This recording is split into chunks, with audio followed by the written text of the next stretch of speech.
Bonjour tout le monde. Hello everyone. Hier, notre plan d'urgence pour venir en aide aux Canadiens a été adopté par le Parlement, avec des mesures encore plus généreuses qui vont aider encore plus de gens. On parle maintenant de 107 milliards de dollars pour les travailleurs, les familles et les entreprises qui traversent des moments difficiles à cause de la COVID-19. On introduit maintenant une seule prestation, la prestation canadienne d'urgence, pour aider les travailleurs qui ont perdu leurs revenus en raison de la pandémie.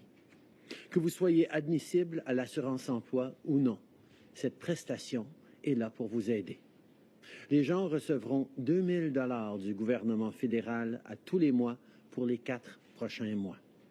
Nous allons lancer un portail en ligne le plus vite possible pour que vous puissiez présenter votre demande rapidement et recevoir de l'argent dans les 10 jours qui suivent. Yesterday, our plan to help Canadians save jobs and support our economy was adopted by Parliament. With more generous measures to help even more Canadians, we're now talking about $107 billion to support people and businesses. We launched the new Canada Emergency Response Benefit, which will provide $2,000 a month for up to 4 months to people who are not getting paid as a result of COVID-19.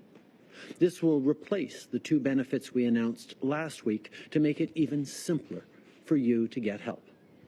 An application portal will launch as quickly as possible, and people should start receiving money within 14 days of applying. As part of this plan, we'll also be boosting the Canada Child Benefit for families in May. Parents already know how much the CCB helps with the costs of raising kids. By increasing the CCB, we'll put even more money in the pockets of families to help them navigate these uncertain times. We'll also be supplementing the GST credit, which is sent to low-income Canadians every few months. And for people who are still paying off their student loans, we're putting a 6-month interest-free moratorium on their Canada student loans. You can find more information on what else we're doing and how to access your benefits at Canada.ca. I'm sorry to say there appears to be a text scam going around on the new emergency response benefit. I want to remind everyone that the government's website is the best place to find reliable information on everything we're doing. Vous pouvez consulter le site Canada.ca pour obtenir plus d'informations sur ce que fait notre gouvernement pour contrer la COVID-19 et sur la façon d'accéder à vos prestations. Malheureusement, certaines personnes ont reçu un message texte qui semblait venir du gouvernement à propos de la nouvelle prestation d'urgence. C'est une arnaque. Je veux vous rappeler que le site web du gouvernement est le meilleur endroit pour trouver l'information fiable sur ce qu'on fait. C'est clair que la pandémie met énormément de pression sur nos systèmes de santé, sur l'assurance-emploi et sur tout l'appareil gouvernemental, mais sachez qu'on fait tout ce qu'on peut pour raccourcir les délais. Je sais que les factures s'empilent pour les gens et la pression monte. Ça inquiète bien des familles et avec raison.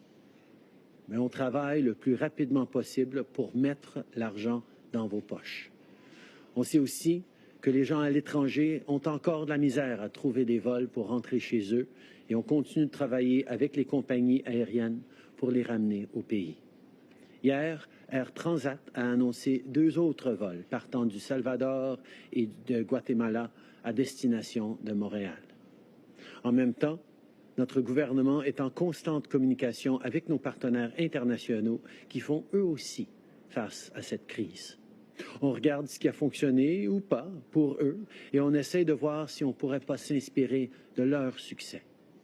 Earlier today, I spoke to G20 leaders. One thing is clear. We can only overcome COVID-19 if we take action together as a global community. So we're going to do whatever it takes. That means making sure the World Health Organization and our public health agencies have the resources they need.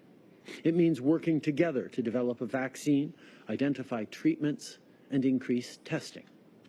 We're also expanding manufacturing capacity for critical medical equipment and working to keep the supply chains moving to get that equipment to the people who need it. Our government is helping companies in Canada retool their manufacturing facilities to produce the things we all need. On the economy, the G20 has also made significant investments to help people and businesses get through this challenging time. And we're going to be working closely together to coordinate our efforts to protect the global economy. COVID-19 is a global crisis and demands a global response.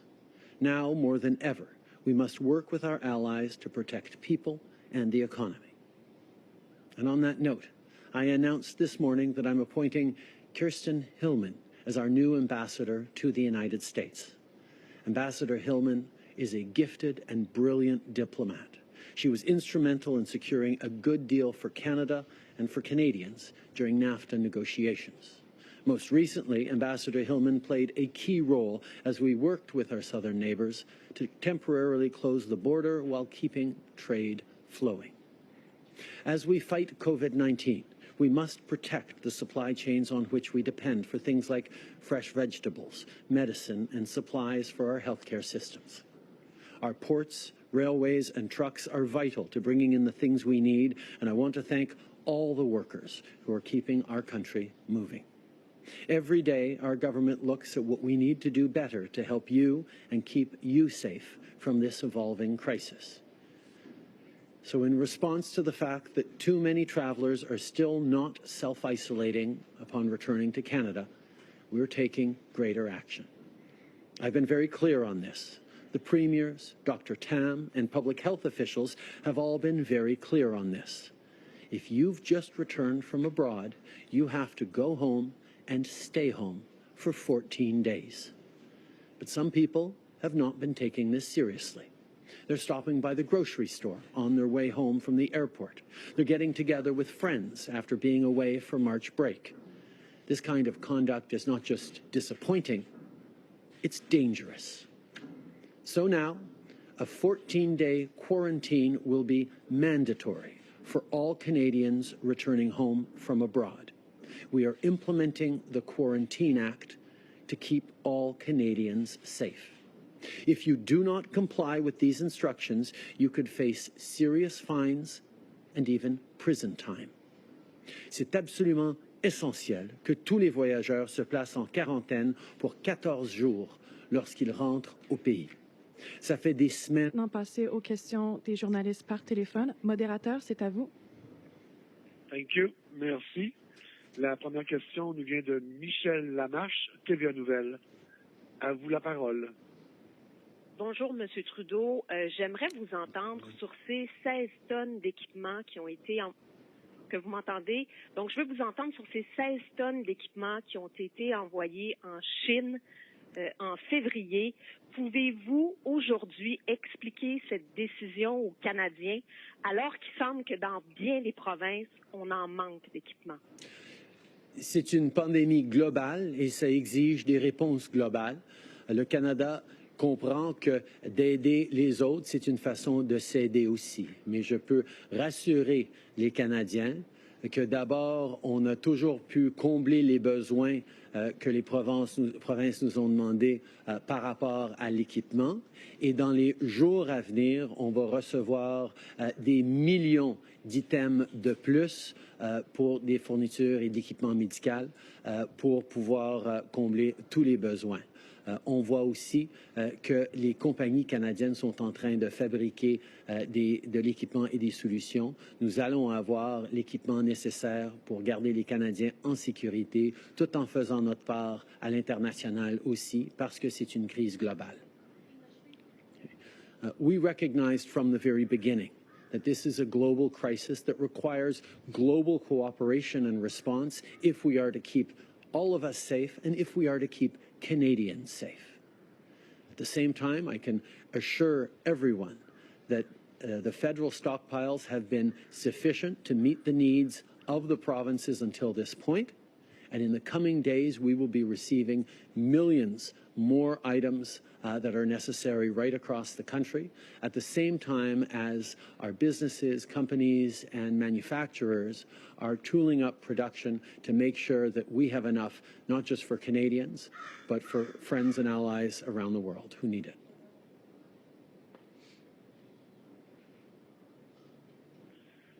Thank you. Merci. La prochaine question, Hélène Buzetti, du Devoir. À vous la parole. Oui, bonjour, M. Trudeau. J'aimerais revenir à votre projet de loi qui donnait des pouvoirs de taxation et de dépenses jusqu'en décembre 2021. Vous nous avez bien expliqué pourquoi votre gouvernement pensait avoir besoin de flexibilité pour faire face à la pandémie, mais vous n'avez jamais expliqué pourquoi vous pensiez en avoir besoin aussi longtemps. Alors, pourriez-vous nous expliquer la logique de décembre 2021 et le regrettez-vous? C'est une situation, comme vous savez, imprévue, imprévisible et jamais vue dans l'économie mondiale, dans la situation canadienne.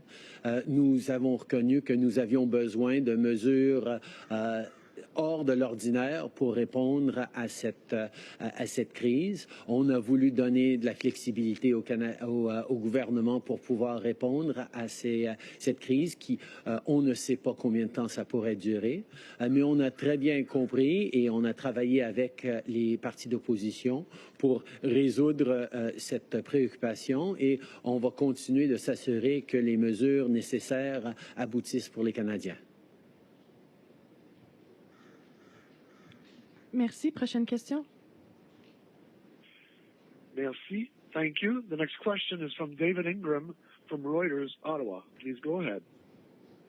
Yes. Good morning, Prime Minister. President Trump yesterday said he wants... Sorry, David. I need you guys to raise the volume. I can't hear them. Okay, sorry. Is that better? Yes, that's better. Thank you, David. All right. President Trump said yesterday that he wanted to reopen the U.S. economy by Easter. Mayors of border towns in Canada are telling us they are petrified by the idea of a whole bunch of Americans coming north, possibly with the virus. How concerned are you by his comments, and what are you going to do to stop this? Is there any way you can kind of put some sort of security presence on the border? We will continue to work with the United States to ensure that the border measures we put in place are respected. We have closed the border temporarily to all but essential travelers, and we will continue to work with the American administration to ensure that we're doing everything we can to keep our country safe and to keep Canadians safe in our case. We will continue to adjust as things unfold as necessary, but we will be continuing to follow the best advice of the scientific community on doing what is necessary to keep Canadians safe as a priority. Merci beaucoup. Dernière question au téléphone. Thank you. Merci. The last question is from Bruce Campton-Smith from the Toronto Star. Please go ahead. Prime Minister, good morning. Just wondering, why was the quarantine for travelers arriving from outside the country not made mandatory sooner? Before the March break, travelers came home, before the border was closed to all foreign travel. And are you worried that this delay may have contributed to the spread of the virus in Canada? Right across the country, we've seen Canadians following the guidelines, taking very seriously the recommendations of public health agencies. We have seen people staying at home. We have seen people keeping 2 meters distant from each other. We've seen people engaged in hand washing and using hand sanitizer.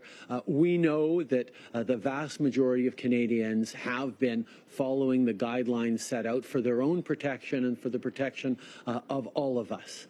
Unfortunately, there are a number of people who have not been following the guidelines that are there for their protection, which is why we've had to take this next step of bringing in the Quarantine Act to ensure that Canadians who do not follow the instructions to self-quarantine for 14 days, self-isolate for 14 days immediately upon re-entering Canada, they will be facing fines and perhaps even jail time.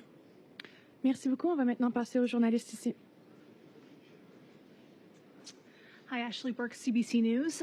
A week and a half ago, you told Canadians to come home. More than 1 million Canadians have since then.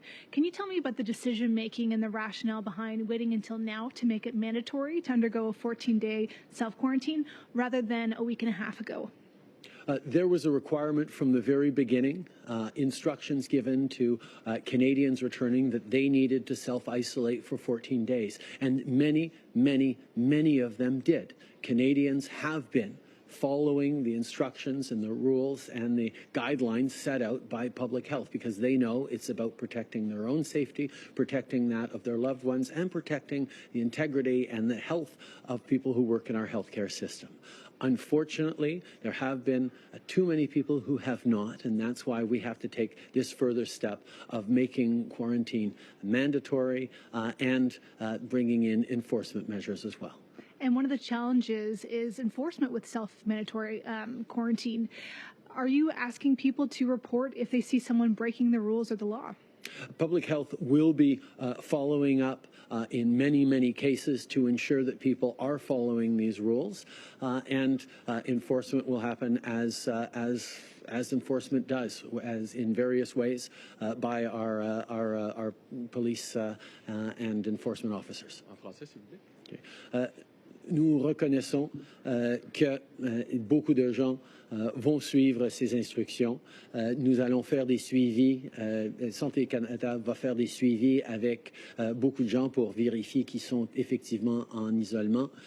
Et s'il y a des gens qui refusent de suivre, ben on a déjà vu plusieurs cas dans les nouvelles où les gens se sont fait arrêter pour ne pas avoir suivi les instructions de Santé Canada. Louis Blouin de Radio-Canada. Monsieur Trudeau, vous demandez aux gens de faire des sacrifices, de faire leur part. Pourquoi ne pas demander aux grandes entreprises de cartes de crédit d'accorder une période de grâce aux gens? Il y a des gens pour qui la carte est pleine, puis ils continuent de payer 20% d'intérêt. Ce ne serait pas le moment pour eux d'accorder une période de grâce?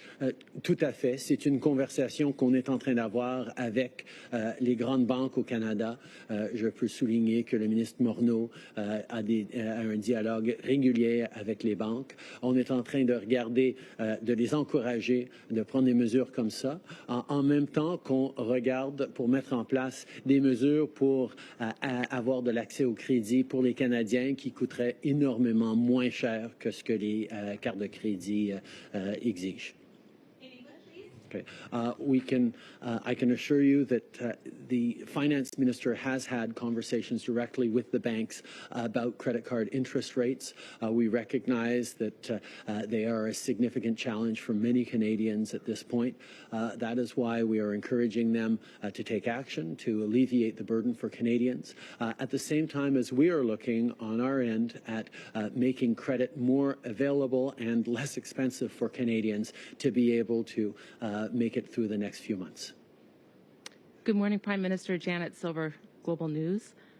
Global News has learned that the Trump administration wants to have U.S. military troops stationed within 30 kilometers of the Canadian-U.S. border to cut back over fears with regards to COVID-19 and illegal border crossings.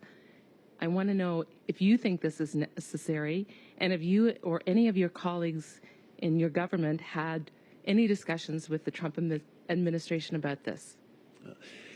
Canada and the United States have the longest unmilitarized border in the world, and it is very much in both of our interests for it to remain that way. We have been in discussions with the United States on this. Le Canada et les États-Unis ont la frontière non militarisée la plus longue au monde et c'est dans notre intérêt des deux pays de le garder comme ça. Nous sommes en discussion avec les États-Unis sur cet enjeu. Hi, Prime Minister. Molly Thomas, CTV National News. Can you give us a little bit more clarity on that? I mean, what does it mean to have discussions on this, and what does this mean for Canada? We have highlighted that the fact that the Canada-U.S. border is the longest unmilitarized border in the world is something that has benefited our two countries and our both economies tremendously, and we feel that it needs to remain that way. I want to ask about, there's more than 30,000 cases alone in New York. That's a state that borders parts of Ontario and Quebec. Would we ever ban essential goods or people coming in specifically from that hotspot? I think we will always take measures that are necessary to protect Canadians, as we've demonstrated. At the same time, we understand that part of protecting Canadians is ensuring a good supply of food, of medical supplies, of necessary equipment across our border. We will continue to look for ways to make sure we're keeping Canadians safe while providing us with the things we need. Marika Walsh with the Globe and Mail. Prime Minister, on your call with the G20 leaders today, was there any discussion or a decision made on the call from the UN for $2 billion in aid for developing countries to fight the coronavirus, including help with testing kits in Africa and other gear needed? We talked about a number of things. We talked about the need for a coordinated global response. That is something that the G20 is particularly well suited to move forward on. We need to make sure that we're continuing to exchange information and align in the actions we take. We talked about the need to flatten the global curve of this pandemic, which means beyond just individual countries doing what's necessary for themselves, we need to work together to have an impact that goes beyond our borders. We talked about the need for global economic support for citizens, for businesses. The G20 represents 85% of the global GDP.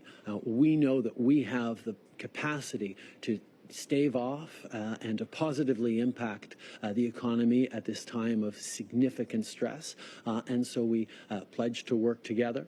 And we also talked about the need to help vulnerable countries that don't have either the science or the health systems to be able to keep their populations safe, including through investments through global organizations like the UN or the WHO or the World Bank. We also specifically talked about the challenges facing Africa and how we will be there to support Africa as they face this pandemic as well. So does that mean that, the question was, is Canada and other countries actually sending money? And additionally, Saudi Arabia is the chair of the G20. Did the price war over oil prices come up, and what's happening there?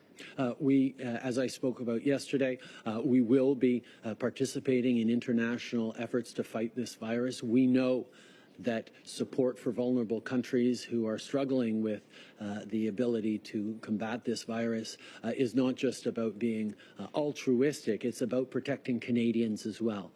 This virus will possibly face resurgences even once we've handled it in Canada and in many countries. Our ability to minimize those resurgences will be linked to our ability to help and work with countries in more dire situations.